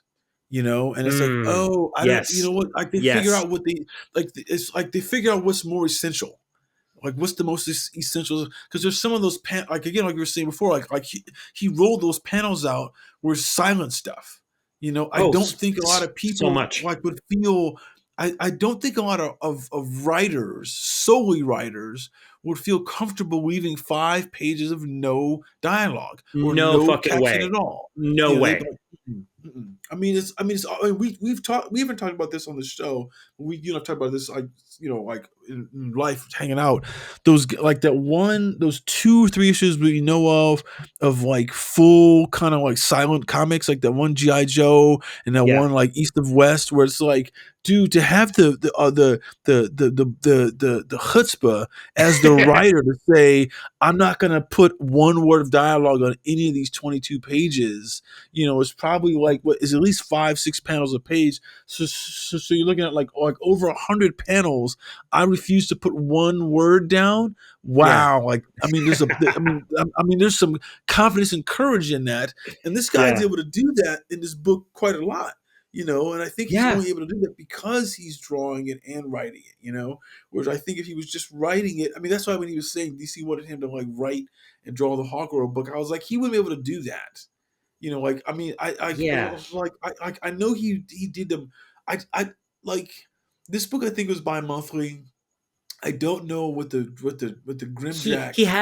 had to have a lot of lead time on this. Like I don't know if it's Oh, bi-monthly or monthly, but huge he had to have a ton of lead time. They're 48-page prestige issues. They're so well thought out. I mean, yeah, Well, and, he and and it's painted totally. art. It's painted art. So Yes. like I said, like, I bet you they pitched this book and got him to do it in like the wake of Dark Knight in like not in '87, and it Yep. comes out 2 years later. So he's got to pitch it, he's got to write it, he's got to ink it, and it's got to get painted by a dude. And that's not like, and even if it was a bi-monthly schedule, the book is too complicated and everything about it in terms of like not an understanding, but the complexity of the production process for this would necessitate probably like 12 months to get these 6 months of storytelling out. Yeah. Um, which Yeah. is, but you're only able to do that if you really have a strong belief in what you're trying to do and say, and sustain that vision for that long. Because if it's taking him a year to do this, and he's got to get painted, and because one thing, if you're gonna do like to spend a year on a book in general is a lot of time from your life as any artist, any writer, any pencil, whatever it is. But that's 12 issues, blah blah blah. This is just these 3 issues with a singular story. Um, but it pays off in how he's able to execute it because of what he wants to say. He's got a lot of themes in here. I kind of love. There's a moment, in the beginning, issue 1, when they're down there in the underworld, and he sees that statue of like what's it called? Oh, Uh, Calmaran. yeah, Calmaran. And but when he goes home after that first night, and Yep. he has that little necklace that he puts on that is the thing. He puts it on the hand of the Calmaran statue that's in his apartment, And Yes. then I think later on, issue 3, he like does he leave it on the Yeah. island? Yeah, it's like one of the final shots we see in one of the issues. Was it issue 2 or 3 where he leaves his necklace behind on the island? Which I think now, reading the interview with Truman where he was talking about what that represented, I'm thinking now that kind of means that it was the young naive Katar leaving behind his illusions of what he Yeah. thought, like the mythology, these like folk heroes of Thanagar, what he thought Thanagar was all about. And now he's been confronted with the stark reality of the horror and the degradation of all these races of aliens. And now he's disabusing himself of these childish notions of like the folk hero he's believed in. And now he's returning stripped of that naivete back, to try to fight for what's Yeah, right. because it sounds like from what he's saying, it's like I'm reading nonfiction. It's like, oh, it's like like I believed in like Davy Crockett and like Yes, Paul yeah, Bunyan and General Custer, because we hear about that all the time, just like in passing in the culture. But if you go back and read the true accounts, you're like, fuck these people. They were fucking criminals yeah, and monsters, you yep, know. And I kind yeah, of feel like that's what he is like, like he's expressing in like his art here. It's interesting. It's interesting to see like what he was into filtered into the work. I Oh, mean, so much, man. And that's why I say I feel like Tim Truman genuinely to me, like I think that he is heralded in some circles, but I think not nearly enough in proportion to the significance of the work he did. Because like his work, it represents so much of who he was, and he was fucking saying something. And yeah, how many people do that in American comics? How many people fucking take their corporate paycheck and then say something meaningful about the world that they deeply believe in? You know, like that they think is fucking important. And honestly, to me, this is why I fell in love with comics is like these messages, these ideas being like almost smuggled into these stories that were then largely, considered for children, even though comics were quote unquote growing up in the 80s. But just the fact that like, a kid could read these stories that were so neatly applicable to American imperialism and the way that, we treat dispossessed people in our country. Like, this meant something to Tim Truman, and he wanted the things that were like rattling around in his head that were keeping him up at night to be in his work. And I think I've read other interviews with him where he just said like, if I'm paraphrasing, but he said something like that he didn't even know how to do work that was going to be just an assignment. Like he didn't have like that well, no, desire, that ability. it's Like he hard to had to it's put hard. himself, yeah, he had to put himself in it, and like that's what you're supposed to do, right? But like how few people actually do that, and I love that his work has such a clear ethical and moral signature to it. That like you can be like, that's Tim Truman. Yeah, I mean, I think I mean, I would theorize the reason why he's not so well known is outside of this book. I don't think he's done any kind of mainstream art. Like this book, in terms of like someone who like took their socio-political beliefs and stamped it in a comic. It's kind of like the Martha Washington books that Frank Miller did, like Yeah, those are like sure. his kind of like look at America Yeah, and the and hypocrisy. Dave Gibbons. Dave Gibbons, yeah, but just like in terms of like the his hypocrisy of it, and I feel like like Frank does that after Sin City, after Dark Knight, after Daredevil, after the other run at Marvel, where he's become like a big name, and like Truman doesn't have outside of Hawkworld. Again, because this book was four times the cost of anything. See, here's the thing about Dark Knight, right? Well, like Batman is a super popular character, so Yeah. people are gonna pay those for extra. Well, and that's even more. They're like, that's comics for 60 cents, so they're gonna pay for that. But Hawkman was never really like he's not like he's a third tier character, like he's even below Aquaman in terms of like probably. I'm just saying because it's Yeah. like because some guy, because remember there was a Peter David run of Aquaman. It was actually really really fucking good. Hmm. I can't remember who did the art for that. Someone I really really liked. Is it Gary Was Frank who that did the art for that? was that Jim Calafiore? Who did the art on? Oh yeah, yeah. Well, he did part of it. I think two guys were on that Yeah. run because there's the one Hmm. where the hand got eaten off. I Right. think Right. that was Gary Frank, but maybe not Gary Frank, but Mm. someone around that era. But it's like, but like Martian Manhunter and Adam and Hawkman and Aquaman are all kind of in the same kind of like breath. And I don't know if I mean like like if Truman is doing like a Wonder Woman book, then maybe he's got You more know, acclaim. well, you know what? If Yeah, I think you're right, Chris. Totally. He didn't do those big books. He didn't do the big characters. One other book that I would love for us to possibly talk about in this show is a book I've never read from Truman that he did with John Ostrander. He did this book called The Kents, the Kents, as in Clark Kent's oh, I know ancestors. that book. I know Yeah, that book. and it's 12 issues. It's like, I as haven't read DC. it, but I haven't read it, but I know it. Same. And Ostrander wrote it, and Truman drew every issue of it. It's 12 issues. It's a 272 page paperback collection of that story. It's a major, significant story, and I believe it was written by John Ostrander as something of an homage to his wife Kim Yale, who had originally I think wanted to co-write that story with him, or I think I forget, it might have been her idea, but it was like a story that Ostrander was originally going to co-write with his wife, and she passed away. But then Ostrander still wrote it, I think, as a bit of a tribute, and then Truman drew the whole book, all 12 issues of it. And from what I recall, it's a book that I believe I've heard Truman talk about is something he's extremely proud of. And it's like But getting into like a Western about the ancestors of the yes, Clark Kent, the yes. Kent family.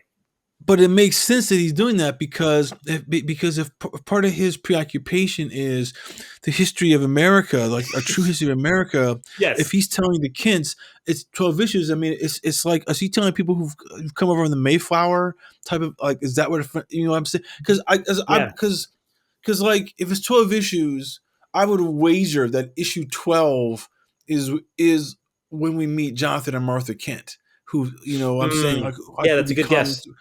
I mean, like, I mean, that's not a wager because it feels like for him to do that, that's what he would do. But again, that's more like that's like C-level characters that he's working on at Marvel. I mean, at DC, he's done no Marvel work, that I No, know of. So, no. but I think that's why he's not. I mean, look, people don't know enough about Grimjack, to really because that's where he did a lion's share of his Oh, art. yeah. Well, Grimjack and also Um, and Scout. He did a ton of issues Scout, of yeah, Scout. yeah. But I just feel like that's why people don't know about. That's why people don't talk about it. Like the one guy. What's the guy who?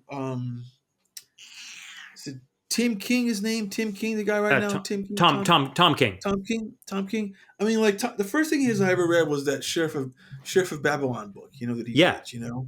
And I was like, oh, this is a really cool Vertigo book. And this is a guy who I could see doing a bunch of these kind of like stories about his experience in the war and everything like that. But he sure. but he pivots into doing, Batman and doing like these mainstream books. And then he becomes a well championed writer because he's doing stuff that he knows that the tried and true comic audience is going to read Batman, Superman, Spider-Man, X-Men regardless of who's writing it.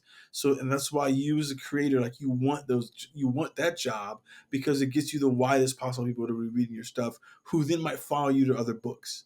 Because right now, like, I'm reading that Tim King book, Human Target, which is, I mean, I only got 2 issues of it I've read, but it's like Sure. really fucking good. But it's like he couldn't do Human Target or that Mr. Miracle or the one of the Adam Strange. He couldn't do those coming after Sheriff of Babylon.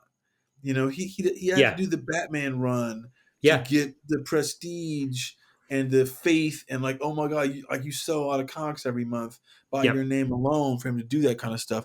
And that's where Tim Truman, he just chose not. I mean, look, he doesn't have to do it. I'm not lamenting his choices, but I'm saying, like, that's why I think people don't know about this Hawkman book, this Hawkworld book enough. I Because think you're right. he didn't do a big book beforehand. You know. Yeah. No, I think you're spot on, and part of me loves that Truman never did, because I think it's a very punk rock kind of iconoclastic choice to just be like, nah, I'm good. I'm just gonna keep doing my own stuff. Like, I'm gonna do Grimjack. I'm gonna do Scout. I'm gonna go do these actual stories about the American West that I'm gonna then figure out ways to sell that are outside of traditional comic book distribution. And these are the things that are my greatest passions. And this is like the legacy that I want to leave behind, and God bless him for figuring out a way to make that work in his life, because I think the end result is that we have a canon of Tim Truman work that is ultimately very significant. And, I think ultimately will be more meaningful to comics history than if he had done maybe the smarter moves economically in some ways. Like, I think he followed his passion and he figured out a way to make it work. And, for everyone listening, if you are curious about Tim Truman, hearing us talk about him so much, go check out his bibliography online. He's been an extremely prolific comics creator. There's no shortage of work. He's drawn hundreds and hundreds of issues of comics. It's just that he's chosen to do it. He's not doing His, superhero stuff. yeah, and in American comics, making that kind of a decision renders you like such an incredible outlier. in the medium in Well, America. yeah. I mean, it's like those guys that like who do we love? Who like Terry Moore? Like Terry Moore is a fucking great guy who Strangers in Paradise. Like I'm not sure if he ever did any kind of mainstream books. If he did, they didn't really hit the way Strangers in Paradise did. I mean, what's his name?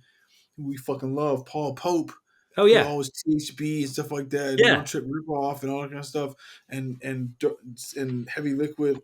Like he doesn't really get it big till he does that like Batman 1000 or something like yeah, that yeah. or whatever it Batman is. year 100 or whatever it was. Yeah, Yeah, 100. Yeah, and then he's like, and now he does stuff every once in a while that's like the mainstream title, but it's like he eventually had to get there. It's David Mack's the same way. Like David Mack, he's doing that kabuki stuff, which is arguably his best work. But the minute he starts doing those covers for Daredevil or that one little the interiors too, he becomes a different type of like people then want to go get his kabuki and they buy those hardbacks and those image trays that he has, and that sustains him probably like financially in a way that is better for him. I mean, he still does. Like there was a really great cover he did for Wonder Woman recently, the new launch of that. I mean, like these artists who are like true. Not saying that these other people aren't artists, not on no oh level, yeah, no, no, but not at but all.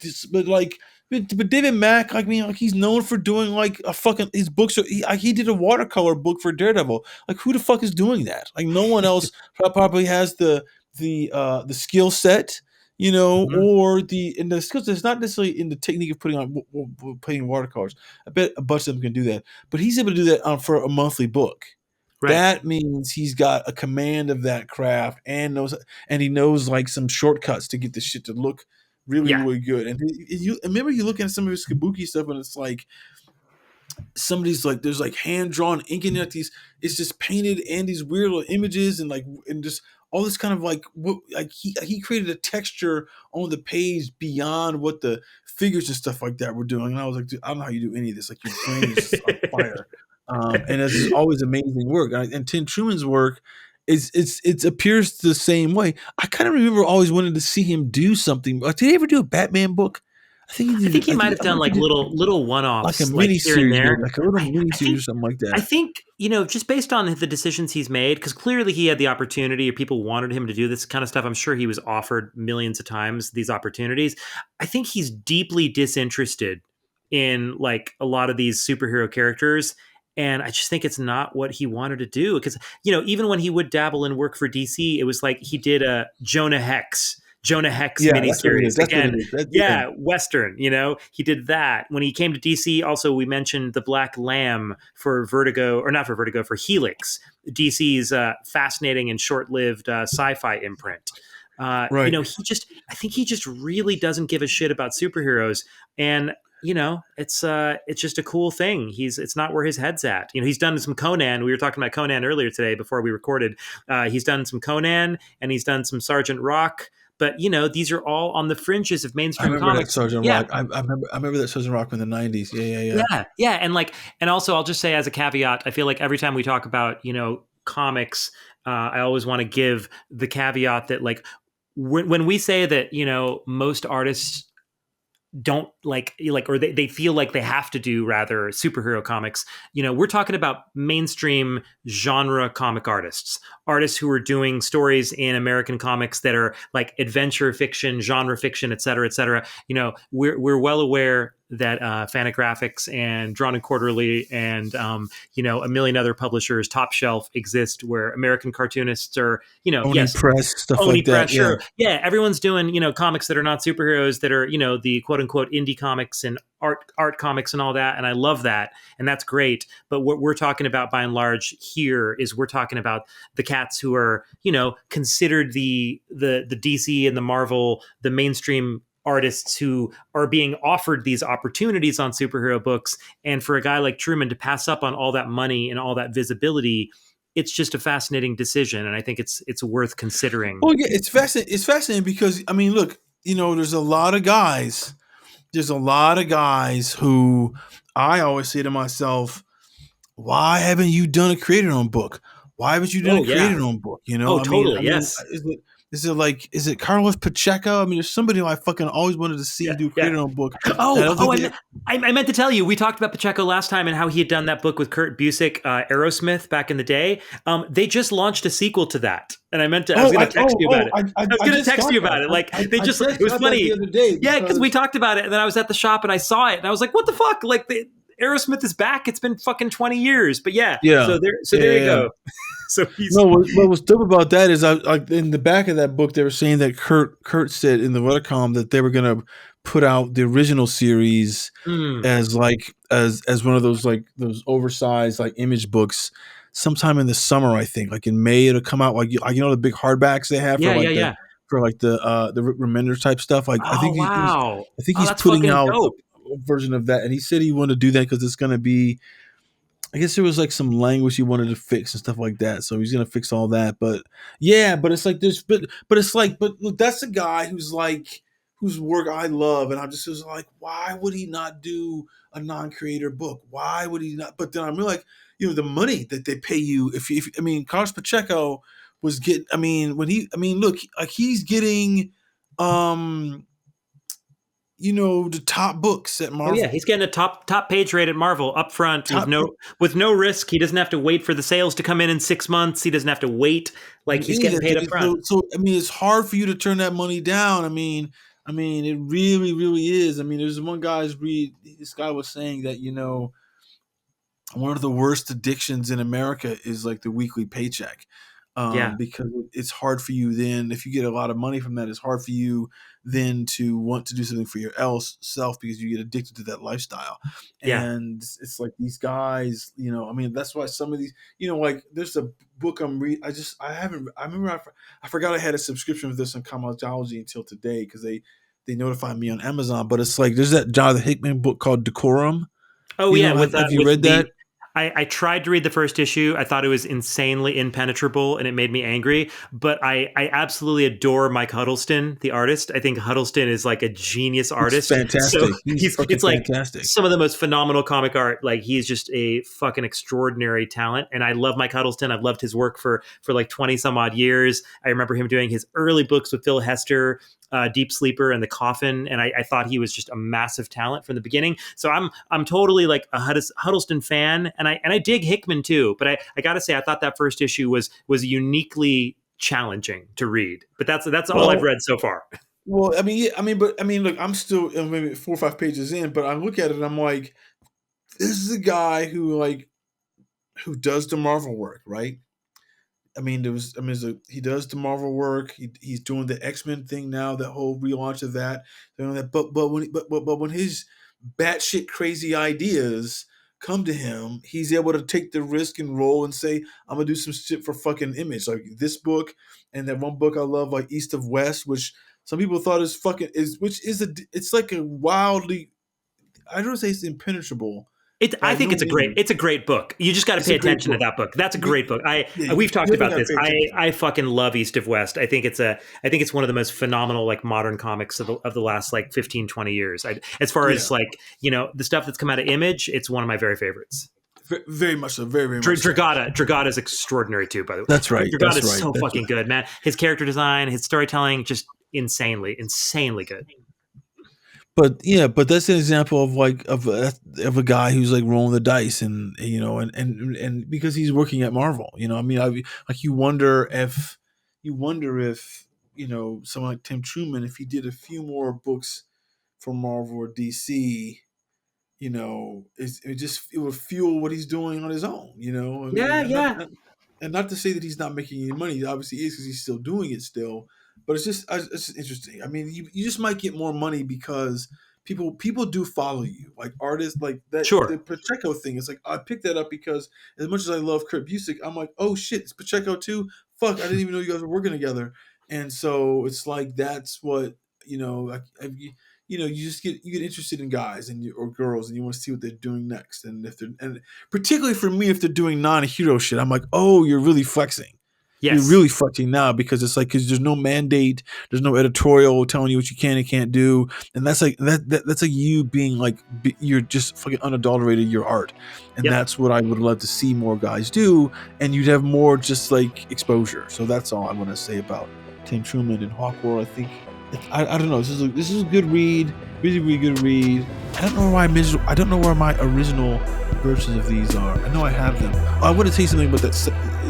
The cover for the second one is the concrete one, right? Yeah, that's right. That's right. Yeah, like that's such a smart cover design because it's kind of like he gets stripped down to the bare bones of him in that issue. You know, and it's a grayed out cover, so it's kind of like there's no, you know what I'm saying, like he's been desaturated in life, and like the cover kind of like conveys that potency too, you know.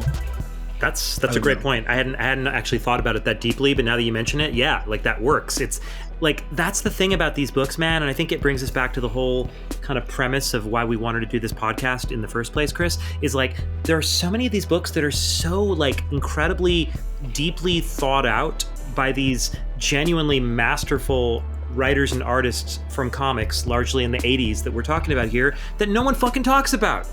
And it's like, it's fucking just nuts to me, because you're like, do you see this work? Like, do you see the work that exists? Do you see how carefully considered, how much intelligence and like spirit and soul is contained in this work? And like, man, someone should be remembering and fucking talking about it, which is why we're doing this show. Yep.